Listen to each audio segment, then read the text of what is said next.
And with that being said, I'll go ahead and introduce the Director of Housing and Community Development, Ron Strickler, to speak.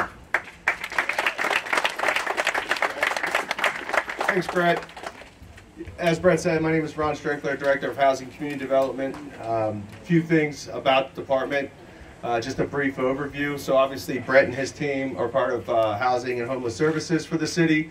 We also operate Community Relations, which runs our 2 community centers at Newton Street and Truett Street. And last but not least, Code Enforcement. So a pretty diverse mix of staff with Housing and Community Development. I've been asked to expand upon this project from fruition. Those of you that don't know me, I enjoy talking, but I've been told I have about 5 minutes, so I'll try and keep it brief. This idea for Ann Street Village was essentially formed after COVID. So I joined the city in July of 2020, which was about 3 months after COVID had initially hit. And just previous to that, our Housing and Homeless Services team operated Camp Hope. For those of you that remember our tent city over at the park, we had a storm come through and uproot those tents. Unfortunately, we recognized that there was a shortage of beds at that point in time due to COVID. Our shelters in the city had to operate at half capacity. Our men's shelter, we had to go through all kinds of protocols. And our previous manager of Homeless Services, Christine Chestnut, consistently came to me with this idea of a tiny home village. At the time is what we called it. And in August of 2021, we went down to Austin, Texas to see Community First, which, if you don't know what Community First is, it's probably one of the largest formerly homeless individual communities in America. And it was enlightening for that. And I remember on the flight back, we were delayed 8 hours at one airport, I think 4 in another, and we were driving back to Salisbury from Baltimore.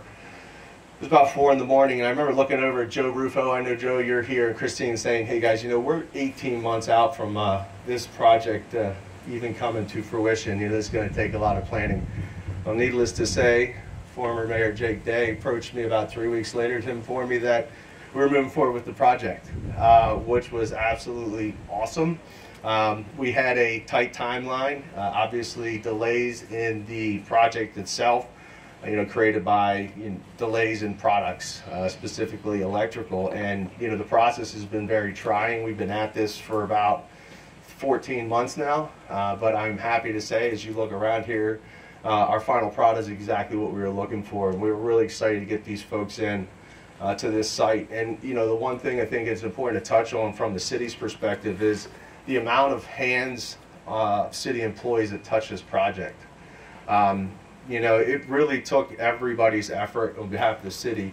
I would be willing to guess that more than 50% of our employees have touched this project in some manner. And that's a lot to be said, because that takes a lot of cooperation amongst different departments. Also been asked to talk about the effect that this community will have on our homeless population in the city.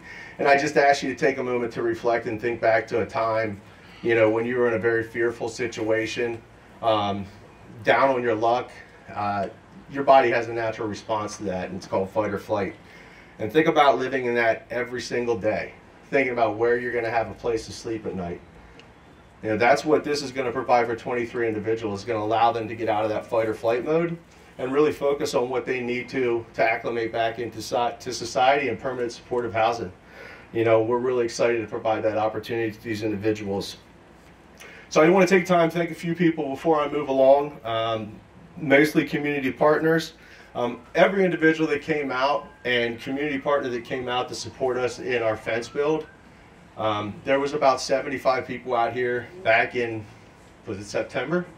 And then, even thinking further beyond that, when we decided we were going to get this awesome paint scheme up and running, all the different folks that came out the 2 different times that we had for painting these individual units. I don't know if Tish and Ty are here, but I want to thank the folks from Homes for Hope, who we're going to be partnering with peer support, which is absolutely amazing. And, we would love to expand on that if anybody's interested in hearing about it later. We want to thank the Community Foundation of Eastern Shore. As you know, we have set up a non-endowment fund to help raise funds to lessen the burden on taxpayers. We want to thank Emmanuel Church and Adopt-A-Block, Mark Thompson, They are going to provide a valuable asset for us in this community, and we're really excited about that partnership. Salisbury Urban Ministries, Grace Methodist Church, obviously today for allowing us to use their parking lot, but moving forward and providing food and different services to the site. Blaze Guard Fire Protection. This is an interesting story. I'm not going to delve into it, but ultimately, pretty far through the project, we determined that we were going to put fire suppression systems in these units, and anybody that's worked with fire suppression knows that it is very expensive. And to say that we got a discount is an understatement. And then lastly, I just want to thank a couple folks from city staff before I move along. They're probably hiding in the back somewhere. But Steve Lowe is our code enforcement or code compliance specialist. So essentially he does all of our compliance jobs, cleanliness for the city. Steve should be called an Ann Street Village specialist, as much time as he's spent over here. Tommy Wilkerson, Mike Konopek, George Wilkerson, not sure if you're here, but this site, this unit right here took a lot of effort to transform. Brandon and his entire team of Field Ops, Sam, all you guys at Field Ops, I want to thank you. The folks over at DID, it's really been awesome. I probably went over my time now, but next up on the mic, I want to welcome our mayor, Jack Heath. Well, thank you, everybody. Good afternoon. Thank you for all being here today. Thank you to our city council members who are here. Mir Boda, April Jackson, Angela Blake, Meg Outen, Michelle Gregory. Thank you for what you do. We appreciate it. Now, I have a list. Ron took half of it. And I know that I haven't checked in with everybody. So I'm going to just see the people that I've seen. I apologize to those that I have not. And I'll try to get through all this. From the Senate, Lista Hastings representing Senator Van Hollen, Kim Cradiville for Senator Cardin. I know Johnny Mouts is here. I see him. Look for the tall guy. There he is. He's in the back. And then our delegation, Carl Anderton, Charles Otto, Chris Adams, Cherise Sample Hughes, and Wayne Hartman. From the governor's office, Ryan Snow. From the comptroller, I don't know if there's anybody here from the comptroller's office, or Brooke made it. She said she was going to try. I know that I saw Bill Chambers from the Chamber of Commerce. I saw Alan Brown from the Board of Education. And anybody that I missed, I apologize. But most of all, I'd like to thank everybody that's here. Look at this crowd. It's fantastic. Okay, well, we're finally here. What started as a dream in an empty lot has now blossomed into something beyond my wildest expectations. This is Ann Street Village. Where we stand today will soon be home to 23 residents, complete with a personal hygiene facility, a wellness center, a courtyard, personal mailboxes, and much more. I look around and I see a place with dignity, a home. This day has been a long time coming. As Ron said, we broke ground last August, and we've worked tirelessly since. As some of you may know, supply chain issues caused substantial delays in our timeline. And though some folks speculated about these delays, there was never a day where we weren't working on something behind the scenes.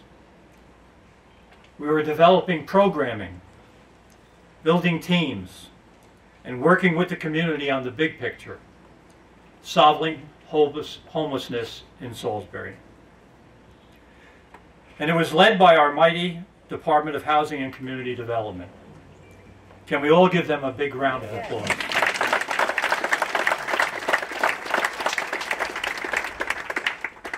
Thank you to Ron and Brett, Amber and Trish, the Code Enforcement Division, and the rest of the team. You breathe life and color into this place. But the truth is, the entirety of the city government has helped get the project to where it is today. from field operations to the Department of Infrastructure and Development, from procurement to finance, to our City Council. Thank you for your commitment and the dedication to this cause. And thanks to each of you for showing up today. This is what a dedicated, supportive, in-tune community likes. And I expect nothing less from our city. For those of you who may not know, Ann Street Village is a part of our Housing First initiative, an approach that is grounded in the belief that housing is the foundation for life improvement. This project will give our unhoused neighbors stability in footing and a solid foundation as we guide them along this path. A new path for them, one that will allow them to improve their mental and physical health, enter the workforce, and ultimately transition into permanent housing with the help of our team. We are the smallest city in America with a permanent supportive housing program, and we're proud of it.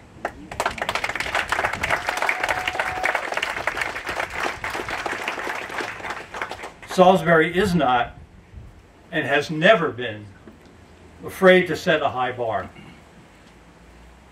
As the largest municipality on the Eastern Shore, we have a duty to set a precedent.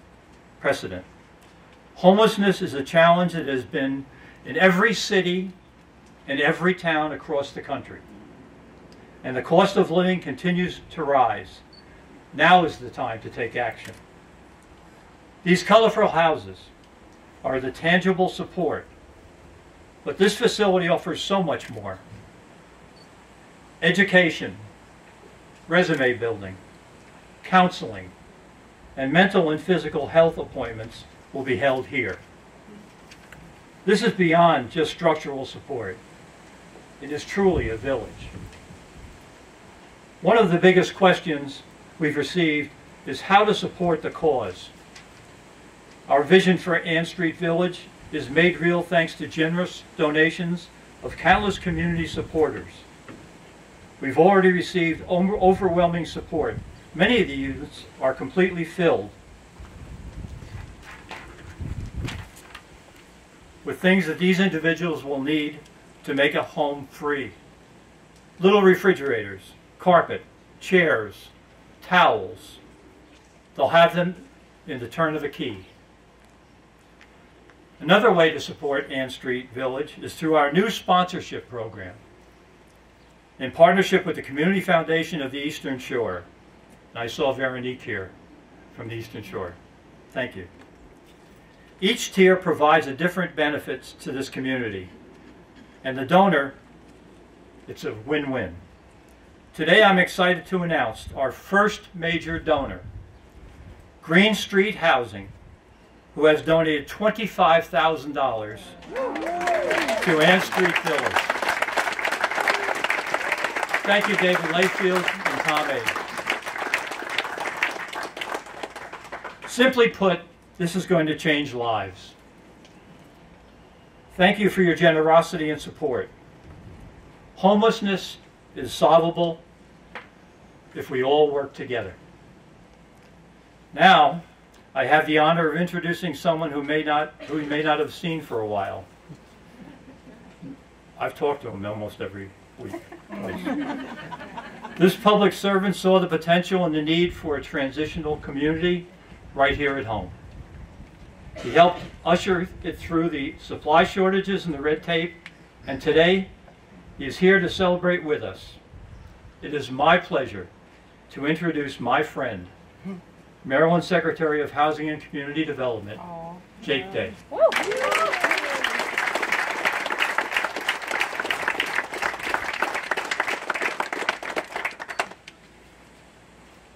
good afternoon. You know, the mayor told me I didn't have to wear a suit today, so I didn't. Boy, does it feel good. that being said, they put me under the shade here and left you all out in the sun. So I won't talk as long as the remarks suggest I should. But boy, this is an incredible day, is it not? Wow. We are here. Salisbury is leading. You are shaping what the future looks like. I'm not sure everybody realizes this, but do you know, in the 1960s, the federal government passed a piece of legislation and ultimately built an entire infrastructure around solving homelessness in the 1960s. And they said, we'll take responsibility, we'll fund it, we'll pass it down through states, and then it'll go to continuums of care. We're going to help you all out. We got this covered. Well, did they solve homelessness? No. No, they didn't. And in all of that, municipal governments aren't mentioned anywhere. There's nowhere in federal law or state law or even in municipal law that we have any responsibility at the local level to do anything for our homeless citizens. Nothing in law. So this isn't about what we must do according to the letter of the law. This is about what we must do because it's the right thing to do.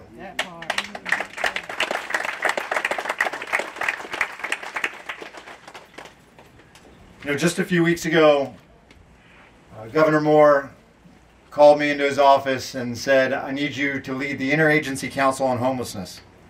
It's a 13-state agency and several local continuums of care, and advocates and individuals who have been homeless work together. And next month, we are going to hold, next week, we are holding our first state conference on homelessness. We are going to be a state that treats our homeless citizens the same way Salisbury is, that they deserve dignity and they deserve shelter. Yes. And not one of them will be left behind.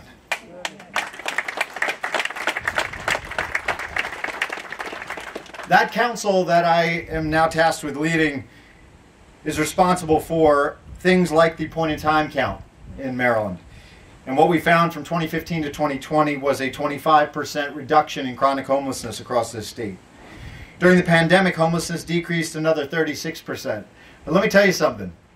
With emergency rental assistance running out, we may have another crisis on our hands. We've got a lot of work to do together. And what you see around you is the beginning of a solution. What you see around you represents all the work that the mayor and Ron and Brett talked about. All the hands that went into this. Community hands that lifted together. City hands that lifted together regardless of what department they were in. I see all 5 city council. I can look right out here and see all 5 city council members, which is pretty cool. Muir might think he's hiding in the back, but he's not. I see you. I see him. I see Andy Kitzrow, our city administrator. I know I saw Tom Stevenson earlier. I see Julia Glantz, the Assistant Secretary for Strategic Initiatives at Maryland's Department of Housing and Community Development. She came home. Thank you, Julia. And then I look over here, and I see Mayor Jack, and it does me good to say that. And I see Ron and Brett. You all led.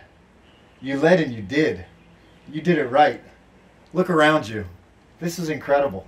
You ought to be so proud of yourselves. In 10 years in public service, I've gotten to see a lot of things come to fruition. Mainly because I was, kind of a jerk and insisted on things happening much faster than people told me they could.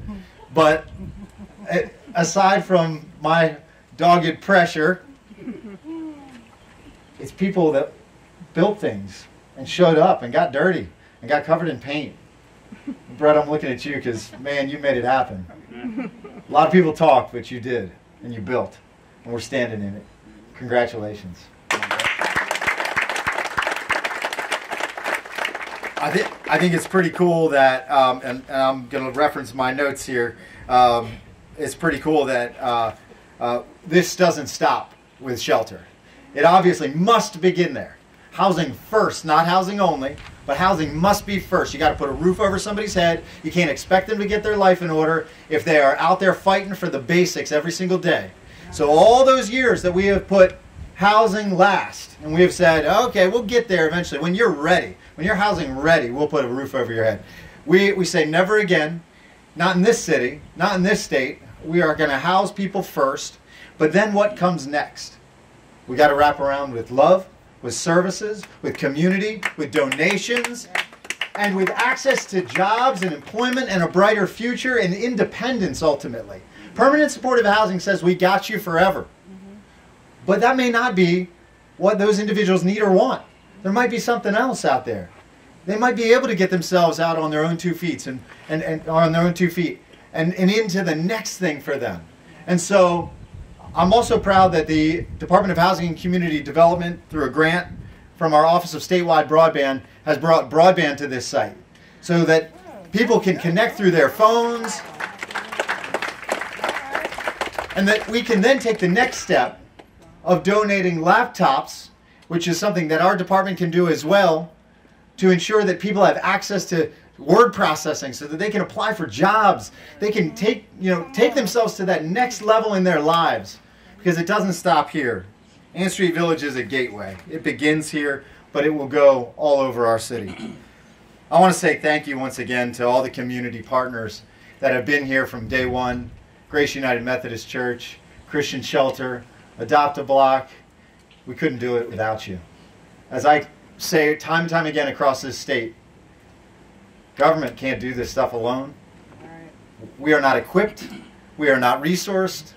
We are not the answer, the be-all and the end-all. We're a partner. So what you do and your vision and your local vision is what we're here to support. God bless every single one of you. I'm so proud to stand here with you. Now, I believe it is my honor to say, let's go cut a ribbon. All right? So meet me by the gate. Is that right? Meet me by the gate at the end of the houses, okay? Now let's go cut a ribbon. All right.